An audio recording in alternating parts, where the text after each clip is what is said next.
téléspectateurs, chers internautes, bienvenue sur notre chaîne. Alors, nous sommes ici aujourd'hui au lycée de Mamoulaye de Guédiawaye pour s'enquérir des résultats du baccalauréat. D'ailleurs, certains résultats sont sortis. Alors, sans plus tarder, nous allons prendre les présidents du jury, le plus nous faire part de la situation du baccalauréat ici au lycée de Mamoulaye. Ainsi, nous allons donc terminer par prendre la réaction des candidats. Nous sommes avec M. Ibrahim Ba, jury 1135 du lycée Limamoulaye. Alors, M. Ibrahim Ba, vous allez nous faire un peu le point donc, de la situation ici du baccalauréat. Merci à Monde TV. Donc, on vient de délibérer il y a à peine 1 heure de temps.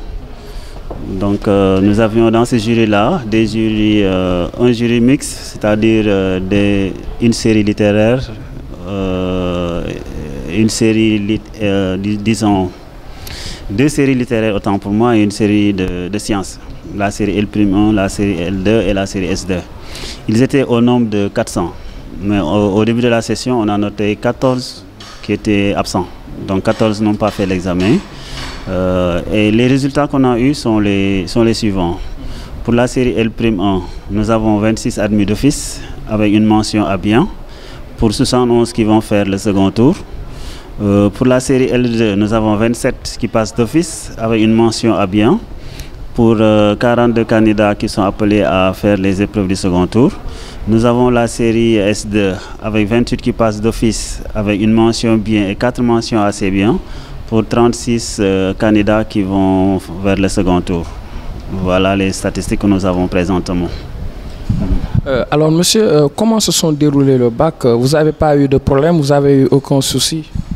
On n'a pas eu de problème, contrairement à ces échos qu'on a eu venant d'autres centres ou d'autres localités du pays.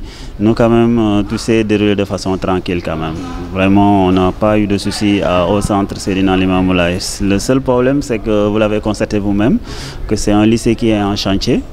Et il y a souvent des nuisances, souvent on n'y peut rien, la pollution sonore était là, présente. Il y avait quand même quelques soucis par rapport à la concentration des élèves. Mais il fallait faire avec parce qu'on savait que le lycée était en chantier. Il fallait vraiment qu'on s'adapte par rapport à l'environnement de l'école. Alors d'accord. Donc par rapport aux sanctions des élèves, alors on l'a vu donc un de vos collègues, président du jury de Kaolack, donc qui a sanctionné toute une salle pour avoir donc amené leur téléphone donc au centre. Alors est-ce que vous avez eu le même souci? Vous avez eu des élèves qui ont amené leur téléphone dans ce centre ou pas?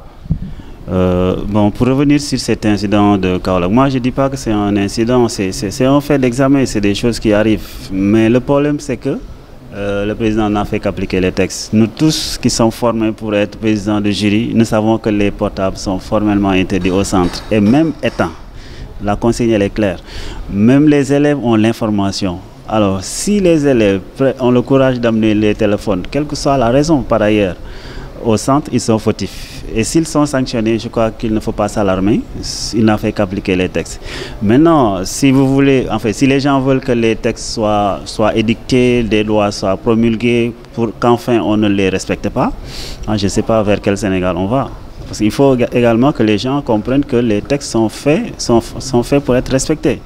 On dit que la loi est dure, mais c'est la loi. Maintenant, le reste, c'est de développer la communication de proximité vis-à-vis des parents, vis-à-vis également de tous ceux qui sont des acteurs de l'école, pour que les élèves comprennent enfin que c'est un facteur qui peut les nuire. Amener un téléphone au centre, ça peut être donc source de problème. Je crois qu'il faudra que les gens travaillent dans ce sens-là. Effectivement, parce que c'était mentionné même sur leur convocation. Monsieur le ministre Abdourahmane Dionne, autant pour moi, avait dit que qu'aucun outil technologique doit suivre les élèves dans leur centre d'examen. Absolument, absolument. C'est ça, hein, mais je pense que c'est vrai que c'est un objet utilitaire. Tout le monde a besoin du téléphone, tout le monde a le téléphone pour plusieurs avantages que cela peut procurer à notre vie quotidienne. Mais le jour de l'examen, c'est le jour de l'examen. Il faut se discipliner par rapport aux consignes, garder le téléphone jusqu'à la fin des épreuves et reprendre son téléphone. Moi, je pense qu'il faudra que les gens soient sensibilisés par rapport à ça et que les surveillants soient beaucoup plus rigoureux et beaucoup plus vigilants par rapport à ça. Et ensuite, les établissements qui accueillent les centres d'examen, qu'ils fassent un peu la police au niveau de la porte pour que les gosses puissent également ne pas être exposés par rapport à ces règles. Mais ces règles-là, quand même, elle est en vigueur dans la gestion du bac. Je crois qu'on n'y peut absolument rien. Les règles ont été respectées. Bon, ici également, s'il y avait ces cas-là, on allait procéder de la même manière. Hein. Ce sera ça. On n'a pas eu ce genre de cas. Bon, ils ont été quand même peut-être beaucoup plus sensibles par rapport à ça. Ils ont été informés à temps, je ne sais pas. Bon, mais en tout cas, on n'a pas eu de cas. Et si on avait eu ces cas-là, on allait procéder de la même manière. Ça, sans faiblesse, comme on dit. Alors, comment vous trouvez les résultats comparés aux années précédentes? Est-ce qu'elles sont abordables ou pas? Bon, en fait, abordables, je ne sais pas. Parce que je ne suis pas autorisé pour pouvoir me prononcer sur l'ensemble des matières. Mais ce que je puis dire, c'est que les profs, au sortir de chaque discipline, je leur posais la question, à savoir comment jugez-vous le niveau de difficulté par rapport à l'épreuve. Chaque fois, ils me disaient non, c'était facile, c'était abordable. Mais au final, les résultats que j'ai vraiment pu avoir, ce ne sont pas des résultats qui prouvent que c'était facile. Les résultats ne sont pas fameux? Non, les résultats ne sont pas fameux. Je n'ai pas sous les yeux les statistiques en termes de pourcentage. Mais ce dont je suis sûr, c'est qu'il y a eu, quand j'ai regardé le profil des candidats, beaucoup de candidats individuels. Il y a également d'autres candidats qui viennent du privé. Bon, voilà, je ne sais pas. Qu'est-ce qui peut expliquer maintenant? Est-ce la présence massive de ces candidats individuels et des candidats venant du privé? Je n'ai rien contre le privé. Ils font partie du système. Mais une réalité est là. Le privé, quand même, ce n'est pas vraiment le monde de l'excellence. C'est vrai qu'il y en a qui tirent vers ça, mais la majeure partie des établissements, quand même, ont des problèmes par rapport aux standards que nous avons au niveau du Sénégal. Voilà. Et le deuxième tour se tiendra quand? Bon, là, on est à l'écoute de l'Office du bac, parce que c'est l'Office du bac qui peut avoir la situation sur l'étendue du territoire national pour savoir qui n'a pas délibéré ou est-ce que tous les jurys ont délibéré. Et ensuite, ils vont procéder à une communication par communiqué via les médias. Sûrement, peut-être qu'ils vont informer votre média pour que vous puissiez également divulguer l'information à tout le monde. Merci beaucoup. Def nga épreuve bac ba pare te candidat nga def épreuve bac alors résultat yi génn d'abord ban gis-gis noo gisee épreuve yi ak résultat yi d'abord épreuve yi noo ko gisee. waaw avant tout dañuy wax alhamdulillahi rabbil alamin après bi ñu defee bac bi ba pare yàlla suñ borom dimbali ñu am mais épreuve yi moom yombulu doon c'était pas abordable mais yàlla dimbali nañu ba gis nañ ne résultat yi baax na. xamuma nag yeneen kii mais ñun suñ jury moom résultat yi baax na muy matière dominant yi nga xamante ne nii gis nañ ne saf na même nos dominants yi sax du yëpp ñooyom PC bi ak économie rek ñoo si tane mais ça va yàlla baax na. léegi résultat yi est-ce que tey résultat yi baax na yow soo côté ak ensemble élèves yi nan nga gisee résultat yi par rapport ak daaw. waaw résultat yi moom ni ñu ko gisee ça va bi moom baax na parce que gis naa ne suñ jury moom résultat yi baax na trop xaw ma nag yeneen jury mais jury yi ma jot a gis ak sama xarit yi tamit ñoom nee naan affaire yi baax na mais mention yi daal lañ gis ne bëriwul noonu ci L yi ci S yi daal lañ gis ne moo ëpp ay mention bien parce que ñun suñ jury ñaar rek ñoo fa am mention te assez bien lañ am waaw loolu lañ gis ne résultat yi daal baax na comme ñi am pourcentage bi mais mention yi moo des. donc mention yi moo des par rapport ak daaw wax nga dëgg parce que daaw dafa bëri woon ay mention mais ren la moo tax nombre de mention yi wàññeeku lan mooy problème bi épreuve yi tar wala genre yow lan la. waaw ci épreuve yi la parce que dominant yi ñoo saf xam nga bu fekkee matière dominant yi nga xam ne moo la yaakaar moom nga gën a yaakaar moo la war a may bac bu safee non dominant yi bu ñëwee boo ci amee moyenne passable lay nekk ay moyenne 10 mais bu fekkee comme ASD bi nga xam ne moom lañ gënoon yaakaar boo ci amoon yenn moyenne yi wala ak philo bi mais yooyu moo gënoon saf même anglais bi sax dafa safoon léegi nag su fekkee nag yooyu nag amoon nga si moyen bu baax loolu moo lay gën a may mention bu amee ci nos dominants yi soo ci amee moyen mais su fekkee nag yooyu da nga see daanu pour nga am mention du yomb moo tax passable rek. merci Fatou passé nga épreuve bu bac bi résultat yi génn alors ban gis-gis nga am ci résultat yi ak épreuve yi nga xamante ne moom ngeen def. bon épreuve yi comme d'hab amoon na yoo xam ne tane na amoon na yoo xamante ni mooy loolu comme genre AG bi safoon na mais bon alhamdulilah génn nañ deuxième tour ñu dem rek delluwaat ci liggéey bi encore comme niñ ko defee bu njëkk bi incha allah ñaan yàlla mu jàppale ñu jàng moom yomb surtout bu Sénégal metti na même bu fekkoon yow kese yaay def bac yow kese 100 personnes loolu day neex mais sa papa day def sa yaay day def koñ bi ñëpp di la xaar loolu mooy pression bac looloo metti si bac mais su dul loolu bac mettiwul li nga jàng kese lañ lay jox. alors épreuve yi dafa metti parce que dafa mel ni taux de réussite bi dafa xaw a wàññeeku ren lu waral loolu épreuve yi metti wala élèves yi jàngut wala lan. élèves yi jàng nañ yaakaar naa ne 9 mois nga ne élève examen nga donc même sa amoo fitu ñëw ba école nga ne ñëw di def si bac te jàngoo élèves yi jàng nañ luñ mën wax dëgg fa yàlla affaire yi xawoon na métti wax dëgg fa yàlla xawoon na métti épreuve ren moom dafa saf. dafa saf léegi par rapport aux résultats yi noo ko gisee par rapport ak daaw dafa mel dafa wàññeeku de wala. oui dafa wàññeeku deuxième tour ñi génn moo ëpp que premier tour bi et c'est comme ça.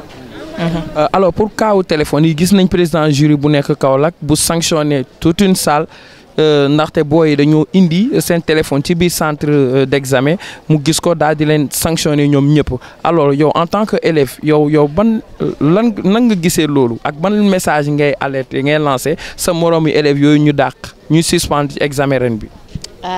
président jury bi dama ko soutenir en fait c'est vrai élèves yi nekk ñu ci yoon waruñu woon indi téléphone comme dañ ko interdire mais mënoon na avertir parce que téléphone yi tàkkul su tàkkoon sax mën nañoo wax la fraude la fay am tricherie foofu mais lu tàkkul yaakaar naa ni sanction bi metti na trop wax dëgg fa yàlla jàng 9 mois 14 ans nga toog ko ci banc yi xaw ma 13 ans après nga ñëw jour bi nga war a defee bac ñu ne la doo def génnee la loolu dafa metti ci xol mënoon nañoo dawal tuuti compréhension. mais gisoo ne aussi élèves yi dañoo dëgër bopp parce que ministre de l'éducation Abdourahmane Diouf dafa taxaw wax ne bu benn outil technologie topp booy ci biir centre d'examen bi mais booy dañoo indi seen téléphone dañoo teggi loolu indi téléphone nga yaakaar ne booy aussi dëgëruñ bopp. c'est vrai dëgër nañ bopp mais en fait am na ñoo xamante ni seen document yu ñuy jàngee yëpp ci seen téléphone la nekk comme nouvelle technologie mën nga see jàng en fait bu ñu amee pause pour ñu jàng comme ça peut-être loolu la woon mais sanction bi métti na trop wax dëgg fa yàlla mais mënoon nañ koo bàyyi fenn ñu dénkaañu ko après bu ñu paree ñu jël ko moo gënoon. d'accord sanction yi métti na trop léegi yéen a ngi am ngeen problème. am ngeen même problème wala fii yow constaté wu ne am na benn élève bu ñu dàq ci téléphone ou bien amul leen problème boobu. man personnellement aw ma ko pour ñeneen ñi nag wax dëgg fa yàlla xaw ma. léegi deuxième tour yi kañ la. deuxième tour bi peut-être mardi parce que après dañuy ñëw jël suñu relevé après ñu def xoolaat deuxième tour. ok merci beaucoup hein. Merci beaucoup à toi aussi merci beaucoup. Nous rendons grâce à Dieu. Les conditions de l'examen se passent dans de très bonnes conditions. Nous avons admis L2, nous avons 44 admis d'office et 70 admissibles. Pour la série S2, nous avons 45 admis d'office et 24 admissibles. Et pour L'1, nous avons 13 admis d'office et 24 admissibles. C'est un jury mixte qui sont présentés pour le début. Il y a des élèves aussi qui sont atteints de maladies, ils sont cessés. Mais c'est un élève seulement. On a pris un élève, on a un cas d'un élève qu'on a vu avec un téléphone. Oui, et on l'a sanctionné. Ah, oui. Alors, quelle est votre appréciation? Vraiment, c'est sévère. Mais on a interdit de venir avec des téléphones. Donc, les élèves doivent respecter quand même les consignes qu'on leur donnait. C'est l'essentiel, parce que c'est la période d'examen. On doit respecter toutes les consignes qu'on leur donne. Parce que c'est sérieux. Ah, oui. Maintenant, Awali, candidate, def nga épreuve yi nan nga ko gisee. yombul woon moom c'était juste abordable mais ñu ngi sant yàlla alhamdulilah. d'accord léegi résultat bi noo ko gisee. ah non xoolaguma nag maa ngi nii di doog a ñëw suñu jury laa war a dem nii xool. ah d'accord kon yow xoolagoo sa résultat xamagoo foo féete. ok. ah d'accord xam nga foo féete. waaw alors noo gisee résultat yi. ah tane na rek. ni ñu doon xaar moom. pourcentage bi moom. pourcentage. tane na rek. ah daa tane quoi par rapport ak yow fi nga foogoon résultat dina fa yegg. daa tane rek. mais bettuñu daal. ah bettu leen. parce que épreuve bi moom yombul woon noonu. épreuve yi yombul woon si parce que doon naa dégg élèves yi di ko kaas ne épreuve yi yombul woon. non yombul woon moom safoon na de. est-ce que je trouve que taux de réussite bi la mu wàññeeku est-ce que élèves yi ñoo jàngut wala lan la parce que taux de réussite dafa wàcc dafa baissé trop. non du question de loolu sax mais c'est que yi ñu mujjee jàng yooyu daal xam nga la plupart élèves yooyu la ñuy gën a réviser mais professeurs yi ñoom dañuy choisir yi nga xamante ne moom lañ njëkk a jàng début d'année daal am dañuy naan élèves yi yooyu dañ koy xaw a fàtte di jàng yu mujjee loolu. donc dañ leen tànn piège quoi jox leen début programme bi. d'accord yow noonu nga ko gisee daal. waaw. léegi deuxième tour yi kañ la. non mercredi la dafa mel ni. ah mercredi la ah ñu ngi naan mercredi ñu ngi naan jeudi ñu ma interroger sànq am na ñu ma si wax mercredi yow nga ne ma am na ñu ma si wax jeudi yow nga ne ma mercredi. kon jeudi la parce que man xamaguma. ah d'accord xamagoo da ngaa kii nii rek. waaw. ok yàlla baax na.